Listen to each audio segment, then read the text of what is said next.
Friends, welcome back to my channel. मैं हूं आपकी फ्रेंड वर्षा। फ्रेंड्स, आज की इस वीडियो में हम बीएड एंट्रेंस एग्जाम के कॉमर्स के प्रैक्टिस सेट के बारे में डिस्कस करेंगे। फ्रेंड, वीडियो को स्टार्ट करते हैं। वीडियो पसंद आए तो वीडियो को लाइक कीजिए, फ्रेंड्स का शेयर कीजिए। किसी भी तरह की कोई भी क्वेरी हो तो जरूर बताइएगा। स्टार्ट करते हैं questions.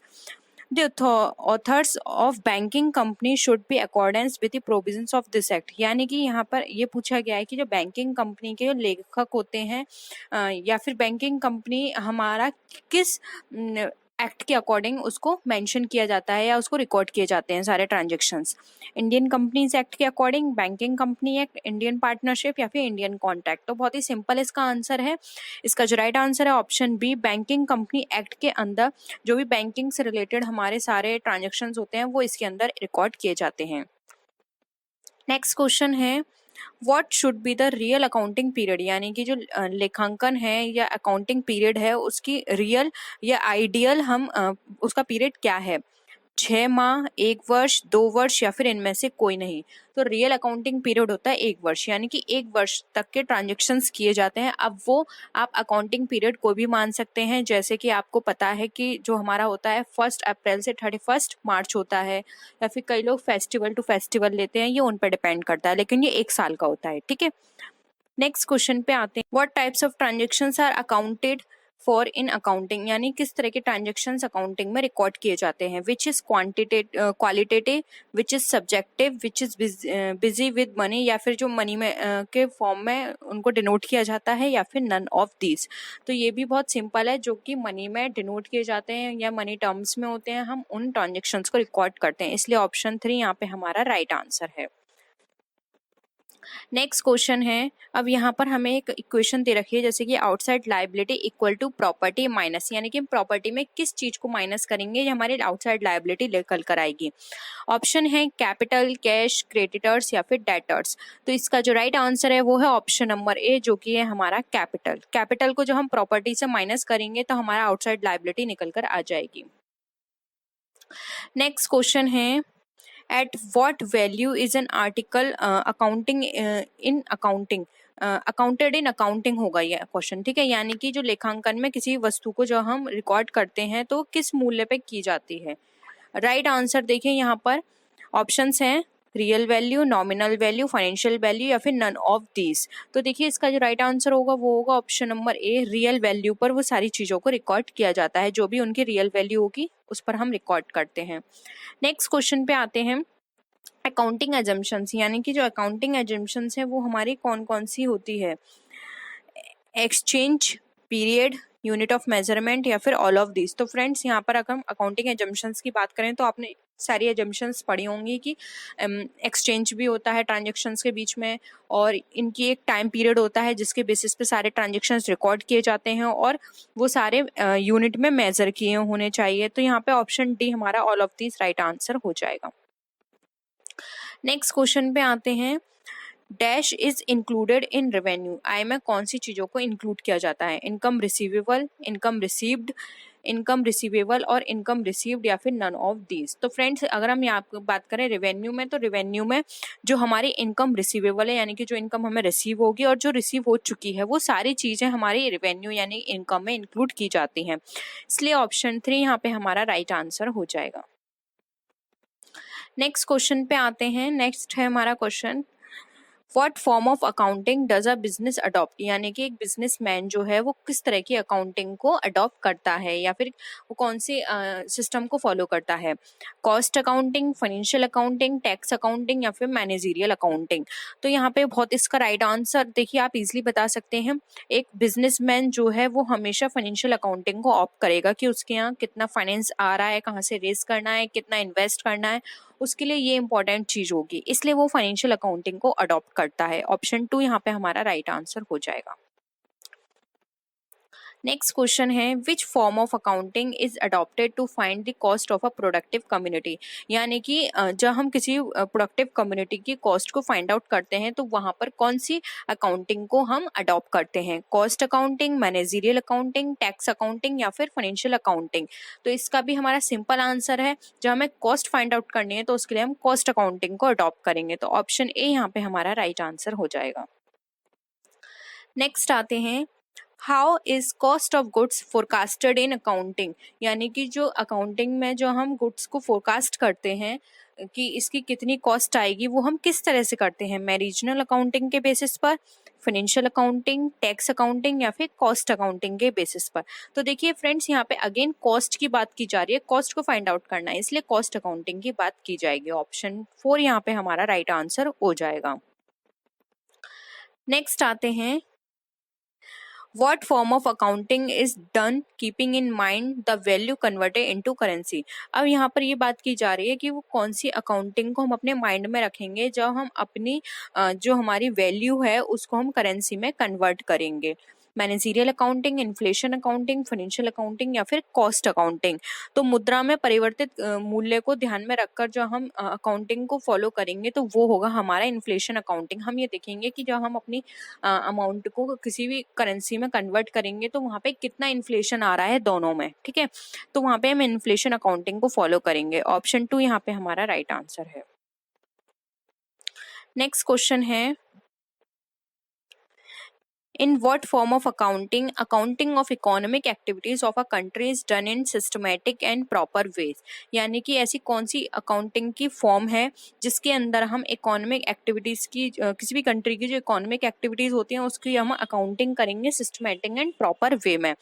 Social accounting, cost, in financial accounting या फिर मैनेजरियल अकाउंटिंग। तो देखिए यहाँ पर अगर हम बात करें तो जब हम किसी भी कंट्री की जब इकोनॉमिक एक्टिविटी की बात आ रही है तो इकोनॉमिक एक्टिविटी हमारे यहाँ पे बताती है हमारी सोशल अकाउंटिंग को, क्योंकि इकोनॉमिक्स की बात की जा रही है वहाँ पे पूरी सोसाइटी इसके अंदर इंक्लूड होगी, इसलिए ऑप्शन ए यहाँ पे है सोशल अकाउंटिंग हमारा राइट आंसर हो जाएगा। नेक्स्ट आते हैं, What is the book of initial articles in which all transactions are written date wise, यानी कि वह कौन सी फर्स्ट टाइम या फिर इनिशियल स्टेज पर वो कौन सी बुक है जिसको हम डेट वाइज सारी चीज़ों को मेंशन करते हैं इनिशियल स्टेज पर, ठीक है, ये याद रखिएगा। ऑप्शन है जर्नल, लेजर, ट्रायल बैलेंस या फिर फाइनल अकाउंट। तो इनिशियल स्टेज पर जो हम डेट वाइज रिकॉर्ड करते हैं अपने ट्रांजेक्शन्स को वो कहलाता है हमारा जर्नल, ठीक है, सबसे पहले हम इसमें रिकॉर्ड करते हैं। नेक्स्ट क्वेश्चन है, how many columns are prepared when preparing journal. हम जर्नल को प्रिपेयर करते समय कितने उसमें कॉलम्स प्रिपेयर करते हैं ये हमें बताना है। 7, 5, 3 एंड 4। तो यहाँ पर हम जर्नल बनाते समय 5 कॉलम्स को प्रिपेयर करते हैं, ठीक है।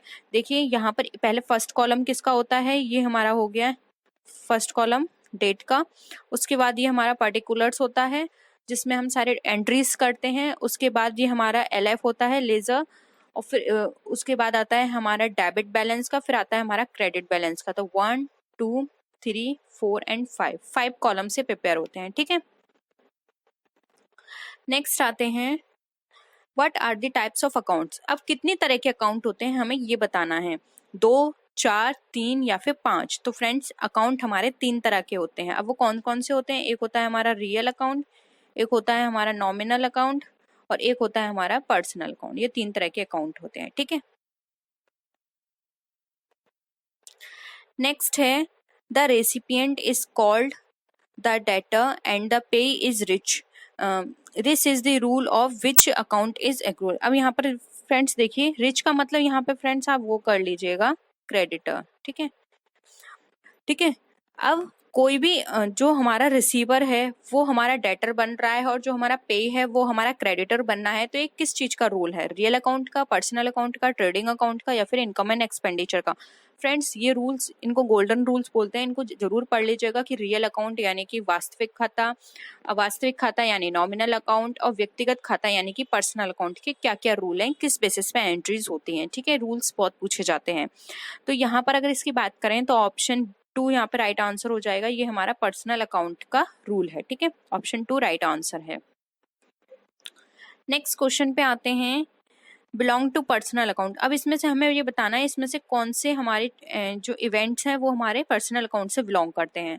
Assets and liability, expense, loss and profit, debtors and creditors या फिर none of these.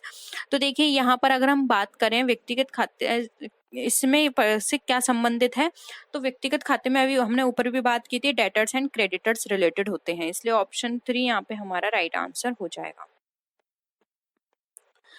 Next question है कैश अकाउंट इज। अब कैश अकाउंट क्या है? Real account, personal account, nominal account या फिर नन ऑफ दीज। तो देखिए यहाँ पर इसका राइट आंसर हो जाएगा ऑप्शन नंबर 1 जो कि हमारा रियल अकाउंट। कैश अकाउंट हमारा रियल अकाउंट बताता है। ऑप्शन ए राइट आंसर है, इसमें कुछ समझाने वाली बात नहीं है। ठीक है, नेक्स्ट है machine purchase should be debited. अब जो मशीन अगर परचेज की है तो वो डेबिट किस अकाउंट में होगी? Machinery account, goods account, plant account या फिर नन ऑफ दीज। तो फ्रेंड्स यहाँ पर अगर मशीनरी परचेज की बात की जा रही है तो डेबिट की जाएगी मशीनरी अकाउंट में। ठीक है, तो ऑप्शन ए यहाँ पे हमारा राइट आंसर हो जाएगा। नेक्स्ट क्वेश्चन है कैपिटल अकाउंट इज। अब कैपिटल अकाउंट किस तरह का अकाउंट है? Real account, journal account, personal account या फिर नन ऑफ दीज। तो यहाँ पे देखिए कैपिटल अकाउंट की बात करें तो ये हमारा क्या है? ये भी हमारा रियल अकाउंट है। ऑप्शन ए यहाँ पे हमारा राइट आंसर है। नेक्स्ट आते हैं the expenditure on setting up a plant should be debited. अब कोई भी प्लांट सेट किया जा रहा है और उस पर जो भी एक्सपेंडिचर हुआ है वो डेबिट किस नाम से किया जाएगा? In establishment of expense account, in miscellaneous expense account, plant account या फिर इन प्रॉपर मेंटेनेंस अकाउंट। तो यहाँ पर कोई भी प्लांट को इस्टेब्लिश करने में जो खर्चा किया जा रहा है तो वो इंक्लूड कर दिया जाएगा प्लांट के ही अमाउंट में। ठीक है, अकाउंट में। तो यहाँ पे प्लांट अकाउंट करके शो किया जाएगा। तो ऑप्शन 3 यहाँ पे हमारा राइट आंसर हो जाएगा। नेक्स्ट है अनपेड एक्सपेंसेस इज अकाउंट। अब अनपेड एक्सपेंसेस जो होते हैं वो हमारे किस तरह का अकाउंट होते हैं? Income and expenditure account, personal account, real account या फिर नन ऑफ दीज। तो यहाँ पर अगर हम अनपेड एक्सपेंसेस की बात करें या फिर आउटस्टैंडिंग एक्सपेंसेस की, तो यहाँ पर देखिए इसका राइट आंसर हो जाएगा ऑप्शन बी जो कि है हमारा पर्सनल अकाउंट। ठीक है, नेक्स्ट क्वेश्चन है short out the following income. अब जो इनकम्स हैं इसमें से हमें शॉर्ट आउट करनी है कौन सी है? Interest, commission, interest on drawings या फिर इंटरेस्ट ऑन कैपिटल। तो देखिए फ्रेंड्स अगर हम इंटरेस्ट ऑन कैपिटल यहाँ पे बात करेंगे तो ये एक्सपेंस है, कमीशन एक्सपेंस, ब्याज और जो इंटरेस्ट है वो भी एक्सपेंस है। क्योंकि यहाँ पे इंटरेस्ट रिसीव्ड पे ये कुछ नहीं लिखा तो हम समझेंगे, अगर कुछ नहीं लिखा है तो हम ये समझेंगे कि हमारा एक्सपेंस है। ठीक है, लेकिन यहाँ पे इंटरेस्ट ऑन ड्राइंग दे रखा है तो इंटरेस्ट ऑन ड्राइंग क्या होता है? वो हमारे लिए एक इनकम की तरह काम करता है। तो ऑप्शन 3 यहाँ पे हमारा राइट आंसर हो जाएगा। ये बिजनेस के पॉइंट ऑफ व्यू से हमें समझना है। ठीक है, by what name do you know the owners capital increase at the end of the year. यानी कि वर्ष के अंत में स्वामी की पूंजी में अगर वृद्धि होती है तो उसको किस नाम से जानते हैं? प्रॉफिट, ड्राइंग, लॉस या कैपिटल। बहुत सिंपल है, इसको हम प्रॉफिट के नाम से जानते हैं। ऑप्शन ए हम पे हमारा राइट आंसर है। नेक्स्ट है स्टेट द फॉलोइंग एक्सपेंसेस। अब इसमें से हमें एक्सपेंस बताना है। बिल्डिंग, बैंक लोन, इन्वेस्टमेंट या सैलरी, इसमें से क्या हमारा एक्सपेंस है? तो देखिए इन्वेस्टमेंट हमारा यहाँ पर एक्सपेंस नहीं है, बैंक लोन एक्सपेंस नहीं है, बिल्डिंग एक्सपेंस नहीं है। ठीक है, सैलरी हमारे लिए एक्सपेंस है क्योंकि सैलरी हमें देनी है। ठीक है, नेक्स्ट है ड्राइंग्स अकाउंट इन। अब ड्राइंग अकाउंट कौन सा अकाउंट होता है? Real, personal, income and expenditure account या फिर नन ऑफ दीज। तो ड्राइंग अकाउंट हमारा पर्सनल अकाउंट कहलाता है क्योंकि ये पर्सन से कनेक्ट होता है, उसको बताता है। ठीक है, तो ऑप्शन 2 यहाँ पे हमारा राइट आंसर हो जाएगा। नेक्स्ट है परचेस अकाउंट इज। अब परचेस अकाउंट कौन सा अकाउंट है? Personal account, real account, nominal account या फिर नन ऑफ दीज। तो जो हमारा परचेस अकाउंट होता है वो हमारा रियल अकाउंट होता है। ऑप्शन 2 राइट आंसर है। इस तरह के भी क्वेश्चन याद रख लीजिएगा क्योंकि ये पूछे जाते हैं कि ये कौन सा अकाउंट होता है, ये कौन सा अकाउंट होता है। ठीक है, नेक्स्ट आते हैं credit purchase is accounted for in which subsidiary. यानी कि जो क्रेडिट परचेज होता है वो हमारा किस सब्सिडरी या फिर जो हमारी सब्सिडरी बुक होती हैं जो हमारी मेन बुक होती है उनके साथ प्रिपेयर की जाती हैं। तो क्रेडिट परचेज हमारा किस में इंक्लूड किया जाता है यहाँ पर ये बताना है। Cash book, sales book, purchase book या फिर परचेज रिटर्न बुक। ठीक है, तो बताइए इसका क्या आंसर होगा। यहाँ पर परचेज क्रेडिट परचेज की बात की जा रही है तो क्रेडिट परचेज हमारा परचेज बुक में आता है, लेकिन अगर सिर्फ परचेज हो, क्योंकि फ्रेंड्स जो हमारी कैश परचेज होती है उसको कैश परचेज नहीं लिखा जाता, उसको सिर्फ परचेज लिखा जाता है।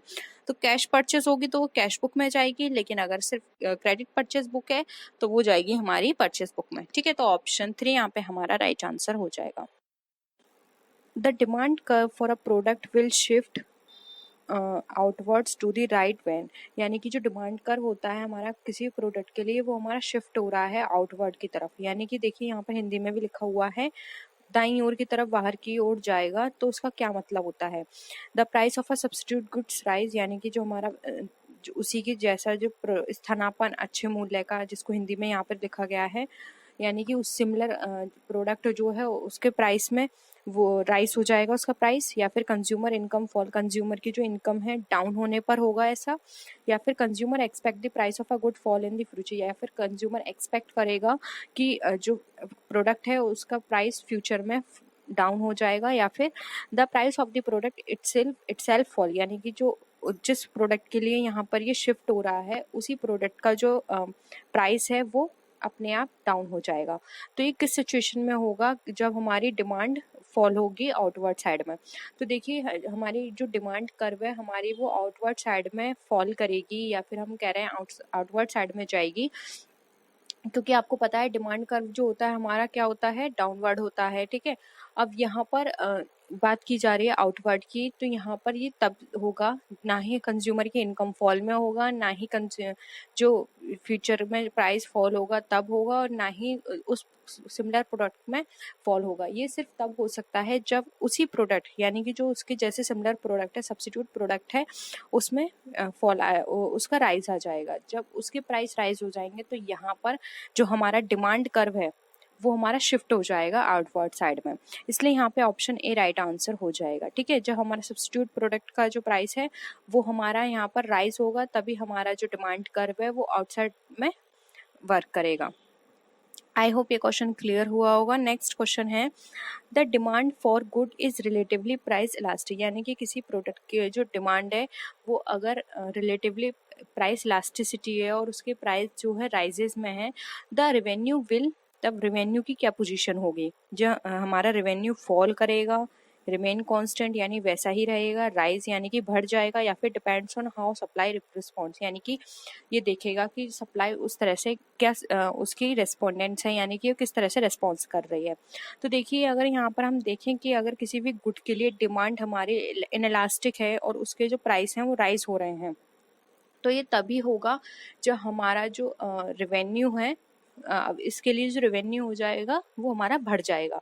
ठीक है, तो यहाँ पे ऑप्शन सी राइट आंसर हो जाएगा, हमारा रेवेन्यू बढ़ जाएगा यहाँ पे, क्योंकि रिलेटिवली इनइलास्टिक है प्रोडक्ट यहाँ पे, तो रेवेन्यू यहाँ पर हमारा ऑफ कोर्स बढ़ेगा ही, इसलिए ऑप्शन सी यहाँ पे राइट आंसर हो जाएगा। नेक्स्ट है, which of the following option is not an example of market failure. अब इसमें से कौन सा मार्केट फेलर का एग्जाम्पल नहीं है, हमें ये बताना है।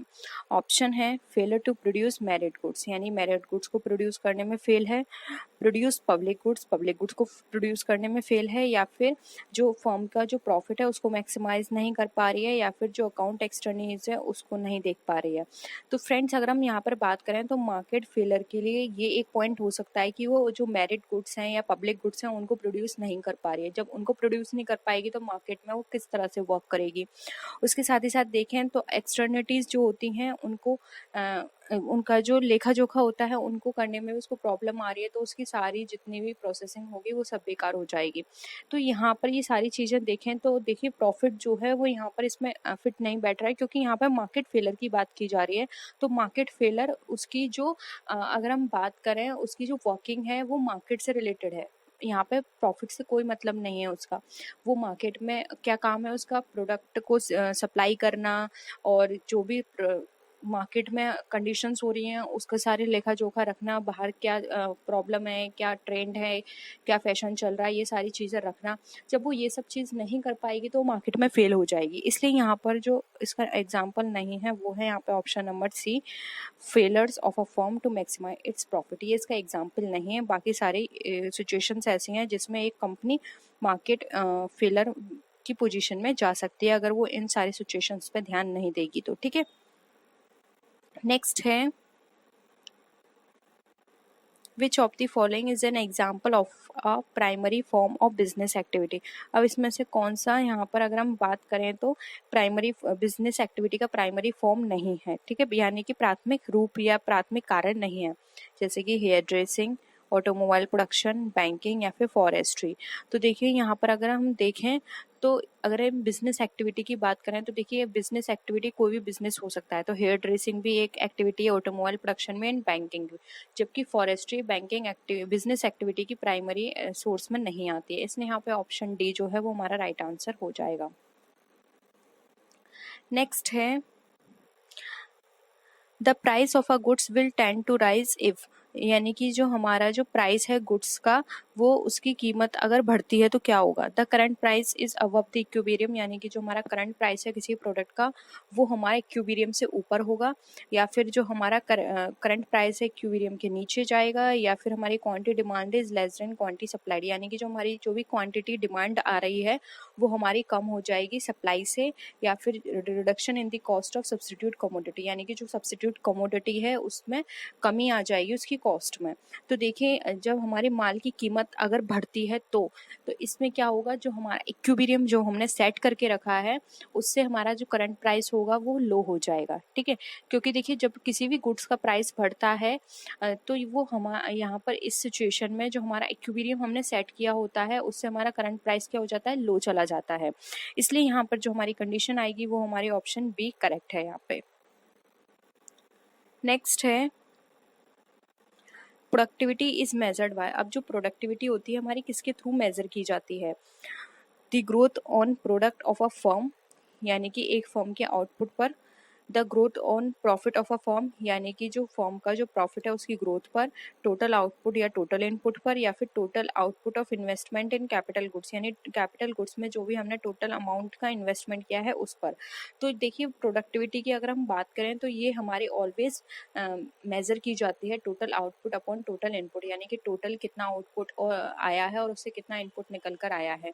आउटपुट इनपुट के बेसिस पर ही हम प्रोडक्शन की मेजरमेंट कर सकते हैं कि हमारी कितनी प्रोडक्टिविटी निकल कर आई है। इसलिए यहाँ पे ऑप्शन सी जो है वो हमारा राइट आंसर हो जाएगा। नेक्स्ट क्वेश्चन है the main objective of macro economic policy is, यानी कि जो मैक्रो इकोनॉमिक पॉलिसी है उसका मेन ऑब्जेक्टिव क्या होता है ये बताना है। ऑप्शन है a high and stable level of employment, यानी कि एक उच्च और स्थिर लेवल का एम्प्लॉयमेंट देना, यानी कि अच्छा और स्टेबल है। यानी कि स्टेबल का मतलब यहाँ पर ये है कि उनको ऐसा नहीं हो कि कुछ टाइम पीरियड के लिए आप दे रहे हैं, स्टेबल होना चाहिए एम्प्लॉयमेंट उनके लिए। ठीक है, तो इसका ये मतलब है। या फिर a low and stable rate of inflation, यानी कि कम और स्टेबल लेवल का हमें इन्फ्लेशन देना है। या फिर a stable and satisfactory rate of economic growth, या फिर ऑल ऑफ दी अबव।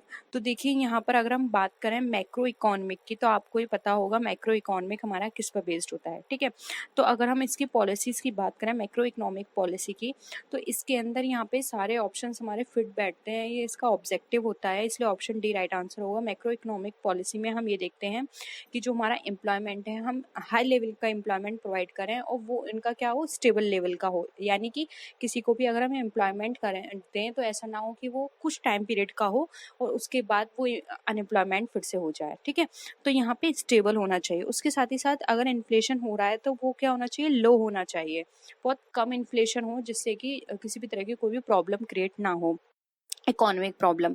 उसके बाद stable and satisfactory rate of economic growth, यानी कि जो हमारी इकोनॉमिक ग्रोथ है वो सेटिस्फैक्ट्री होनी चाहिए, मतलब जितना हमने टारगेट अपना बना के रखा है उतने तो इकोनॉमिक ग्रोथ हमारी होनी ही चाहिए। तो ये सारी चीज़ें मैक्रो इकोनॉमिक पॉलिसी का पार्ट होती हैं, इसलिए ऑप्शन डी यहाँ पे हमारा राइट आंसर हो जाएगा। नेक्स्ट क्वेश्चन पे आते हैं Who was the first argued that the purpose of business was to make profit, यानी कि पहले किसने बताया था कि बिजनेस का पर्पस होता है प्रॉफिट को बनाना। मिल्टन फ्राइडमैन ने, मार्केट रिचर ने, एलेन स्टेनबर्ग ने, या फिर जॉन क्रेन ने।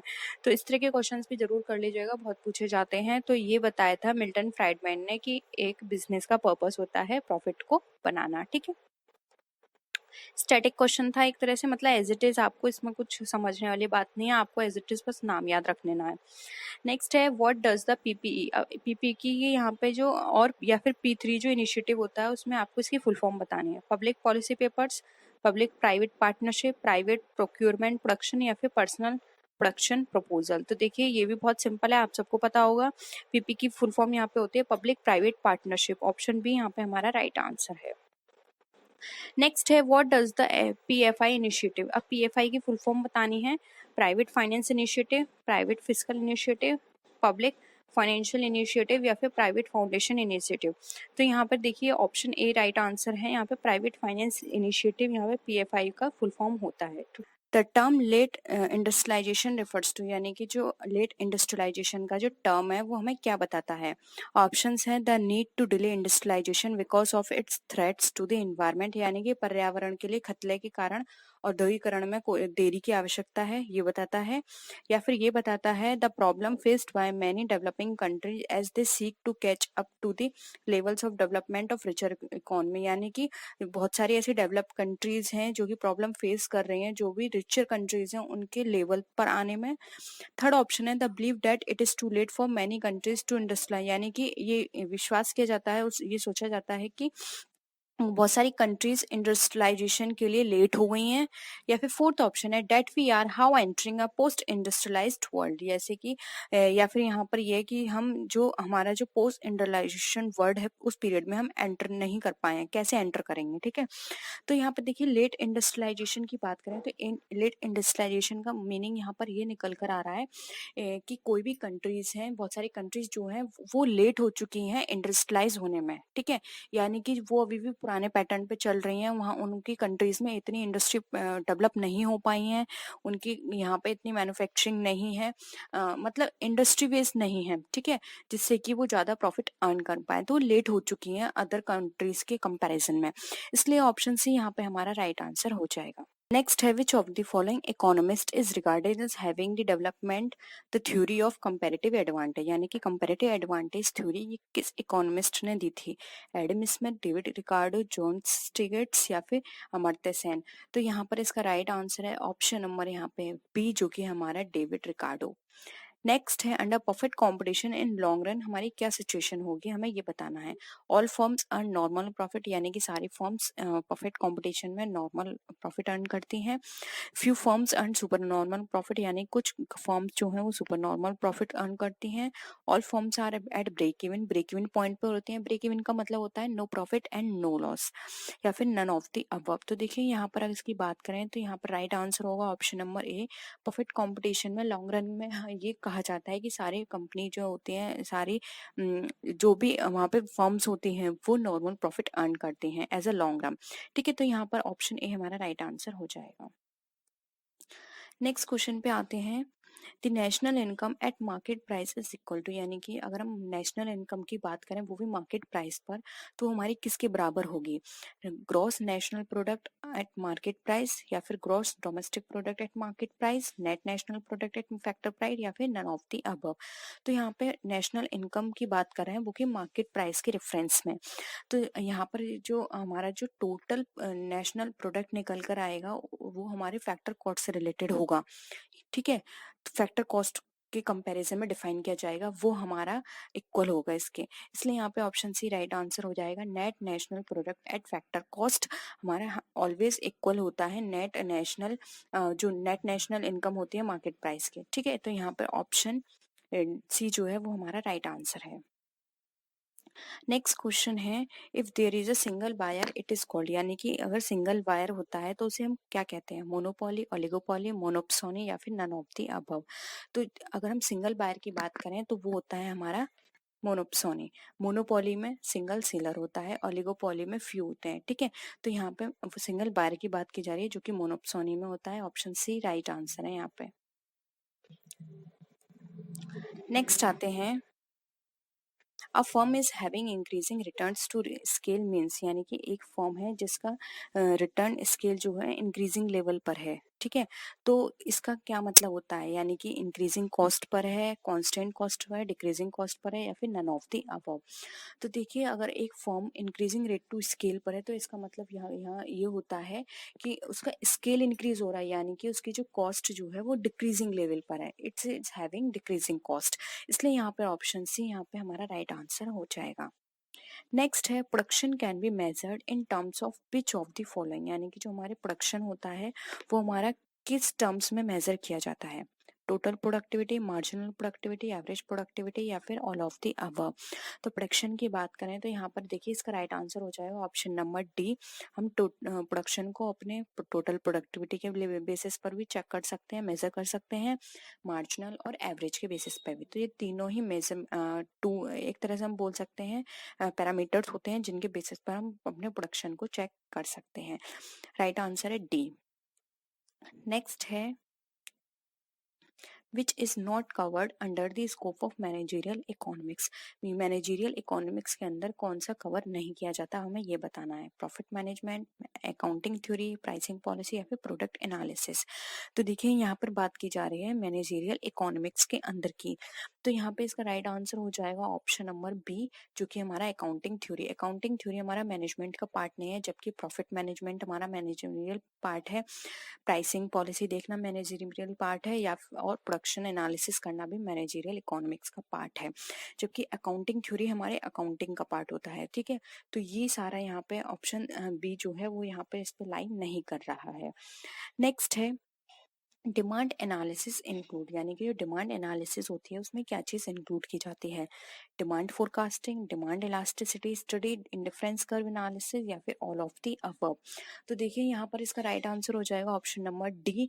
डिमांड एनालिसिस के अंदर हम फोरकास्टिंग भी करते हैं, इलास्टिसिटी की स्टडी भी देखते हैं कि कौन सा प्रोडक्ट कितना इलास्टिसिटी है उसकी, यानी कि कौन सा प्रोडक्ट प्राइस से कितना वेरी कर रहा है, ठीक है, कितना उस पर इफेक्ट पड़ता है। इंडिफरेंस कर्व एनालिसिस भी हम इसके अंदर चेक करते हैं। ये सारी चीजें हमारे डिमांड एनालिसिस के अंदर आती हैं, इसलिए ऑप्शन डी राइट आंसर हो जाएगा।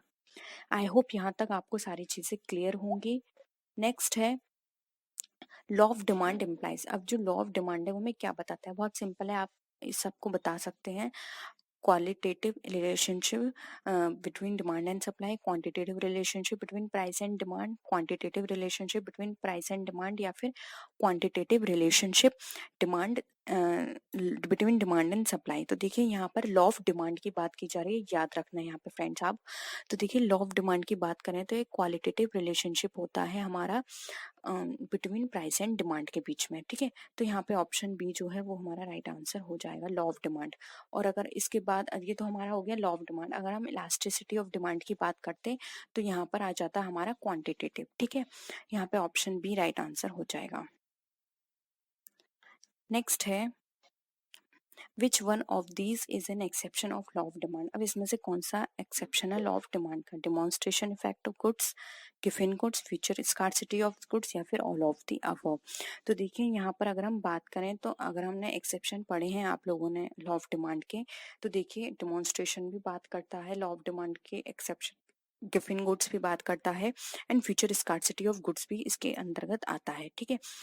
इन सब का आपको पता होगा कि डेमोन्स्ट्रेशन गुड्स इफेक्ट में क्या चीजें हैं, गिवन गुड्स में क्या है, and future scarcity of goods में क्या है। तो ये एक्सेप्शंस होते हैं जो कि लॉ ऑफ डिमांड जो होता है उस पर इसका कोई भी इफेक्ट नहीं पड़ता है, इसलिए ऑप्शन डी यहाँ पे हमारा राइट आंसर हो जाएगा।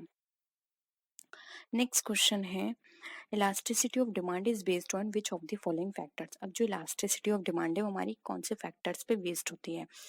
Range of substituted available, joint demand, proportion of income spent on commodity या फिर ऑल ऑफ द अबव।